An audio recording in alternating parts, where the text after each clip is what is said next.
नमस्कार। कबीरदास की कविता की व्याख्या के क्रम में हमने कबीरदास की अनेक साखियों की व्याख्या की है जो विरह को अंग में संकलित है।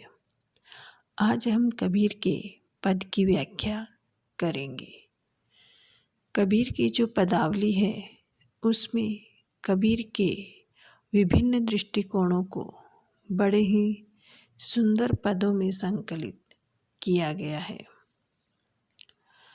कबीर के जो दार्शनिक विचार है जिनमें माया संबंधी विचार, ब्रह्म संबंधी विचार इत्यादि का सुंदर वर्णन कबीर पदावली में मिलता है।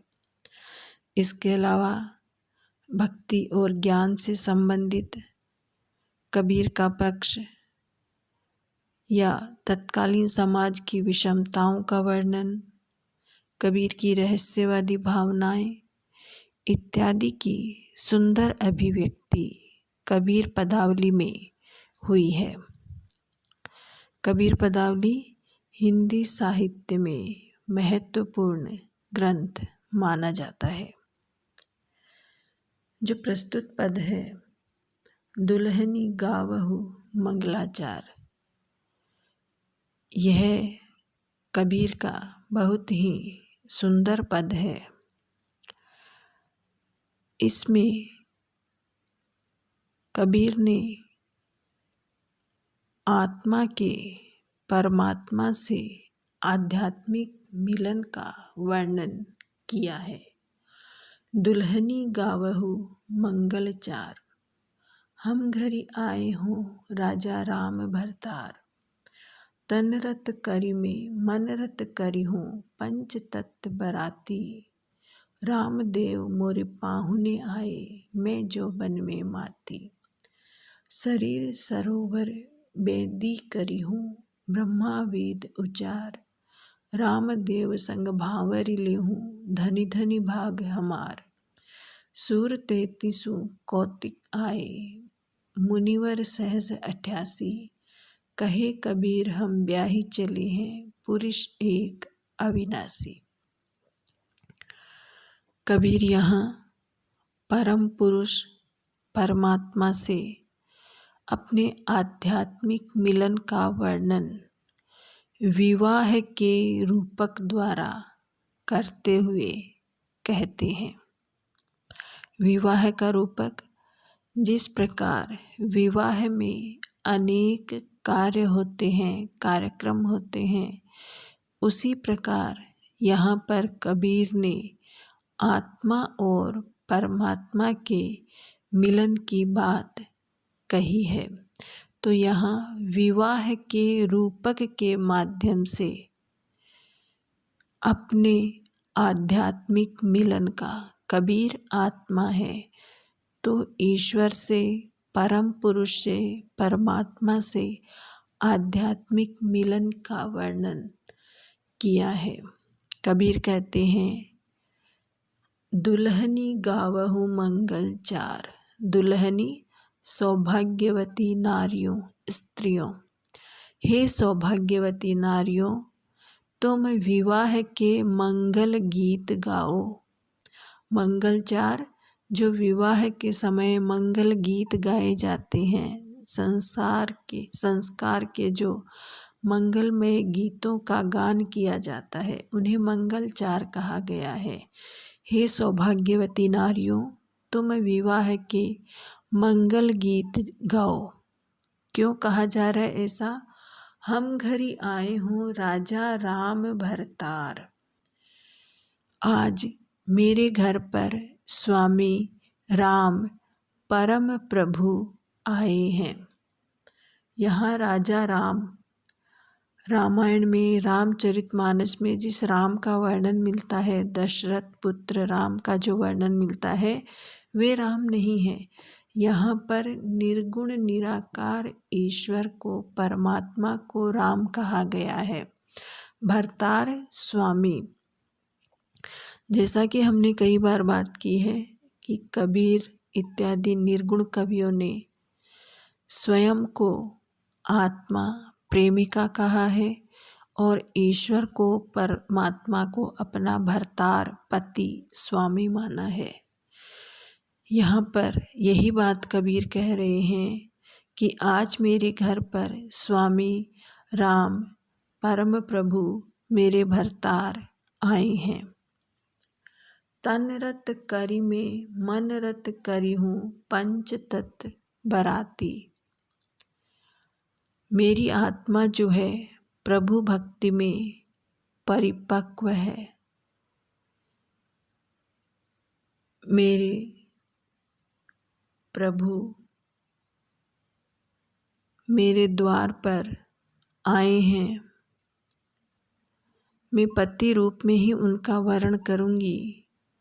मैं अपने शरीर और मन को, तन रत, तन शरीर, मैं अपने शरीर और मन को उनके प्रेम में रंग कर, रत करना, अनुरक्त करना, पूरी तरह से उसमें लीन करना, रंग जाना, कि मैं अपने शरीर और मन को तन रत करी में मन रत करी हूँ। मैं अपने शरीर और मन को उनके प्रेम में, उनकी भक्ति में रंग कर पंच तत्व बराती, जो 5 तत्व होते हैं, पृथ्वी, जल, वायु, अग्नि, आकाश, ये 5 तत्व माने जाते हैं।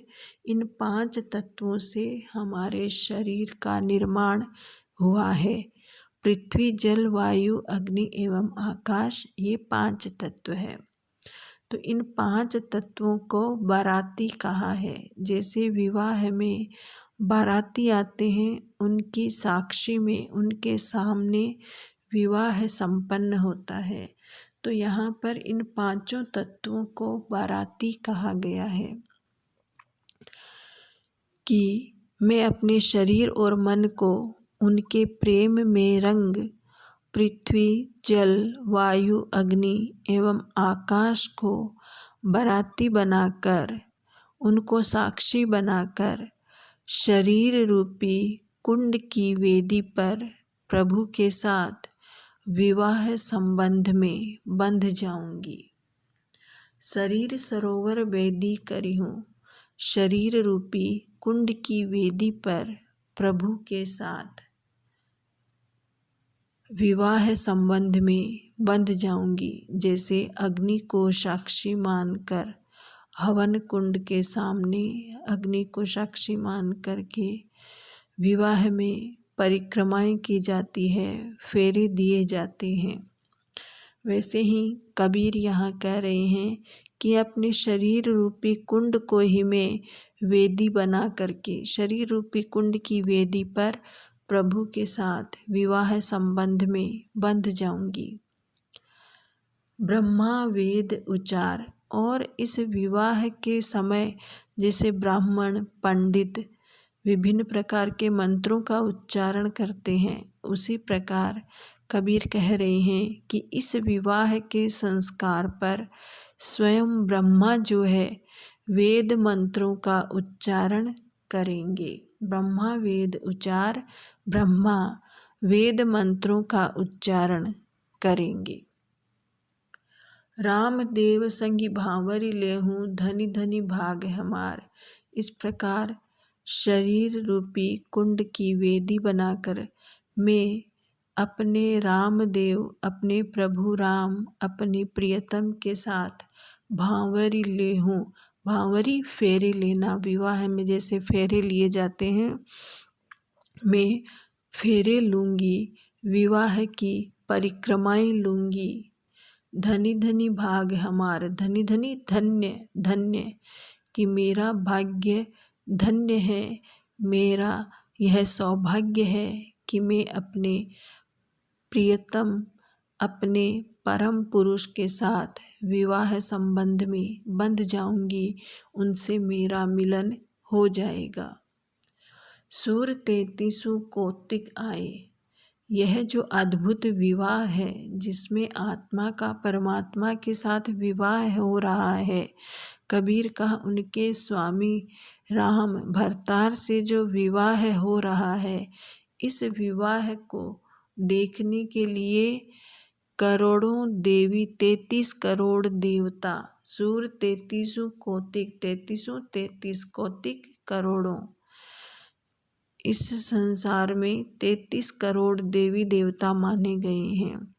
तो कबीर कहते हैं कि इस महामिलन को देखने के लिए, आत्मा परमात्मा के इस मिलन को देखने के लिए 33 करोड़ देवता आए हैं और मुनिवर सहस्र 88 और 88 सहस्र मुनिवर आए हैं। कहे कबीर हम ब्याही चले हैं पुरुष एक अविनाशी। अब विवाह के बाद का वर्णन कर रहे हैं कि विवाह हो गया है और विवाह करके मैं अविनाशी परम पुरुष से विवाह सूत्र जोड़कर इस संसार से जा रही हूँ। विवाह हो चुका है, कहे कबीर हम ब्याही चले हैं। कबीर कहते हैं कि इस प्रकार अविनाशी परम पुरुष से विवाह सूत्र, अटूट प्रेम संबंध जोड़कर हम इस संसार से जा रहे हैं। निर्गुण निराकार ईश्वर को अविनाशी भी कहा जाता है। तो यहाँ पर कबीर कह रहे हैं कि हम अविनाशी परम पुरुष से विवाह बंधन में बंध कर इस संसार से जा रहे हैं। जैसे मृत्यु के पश्चात आत्मा पुनः ईश्वर से मिल जाती है। जब जन्म होता है जीव का तो आत्मा जो परमात्मा का ही अंश मानी जाती है वह परमात्मा से अलग हो जाती है और जब इस संसार सागर से मुक्ति मिलती है तो पुनः आत्मा परमात्मा में मिल जाती है। तो वही बात कबीर कह रहे हैं कि अब आत्मा और परमात्मा का मिलन हो गया है। जैसे विवाह के पश्चात स्त्री पुरुष का मिलन हो जाता है, वैसे ही इस महामिलन के बाद, आध्यात्मिक मिलन के बाद आत्मा और परमात्मा का मिलन हो गया है। आत्मा परमात्मा के साथ स्थायी संबंध में बंध गई है। आत्मा और परमात्मा के इस महामिलन का कबीर ने विवाह के रूपक के माध्यम से बहुत ही सुंदर वर्णन किया है। यहाँ पर जो कबीर ने 33 करोड़ देवता और 88 सहस्र मुनियों की, ब्रह्मा जो वेद मंत्रों का उच्चारण करेंगे, इनका उल्लेख किया है। कबीर की भक्ति निर्गुण भक्ति है। निर्गुण भक्ति में ऐसा माना जाता है कि ईश्वर एक है, उसका कोई रूप आकार नहीं है। यहाँ जब कबीर 33 करोड़ देवता, ब्रह्मा, 88 सहस्र मुनियों इत्यादि की बात करते हैं तो ऐसा हो सकता है कि हम यह मान लें कि कबीर यहाँ पर बहुदेववाद की या अंधविश्वास की या अन्य देवी देवताओं को मानने की बात कर रहे हैं, लेकिन वास्तव में ऐसा नहीं है। कबीर तो निर्गुण ईश्वर में ही विश्वास करते हैं, बहुदेववाद को नहीं मानते हैं।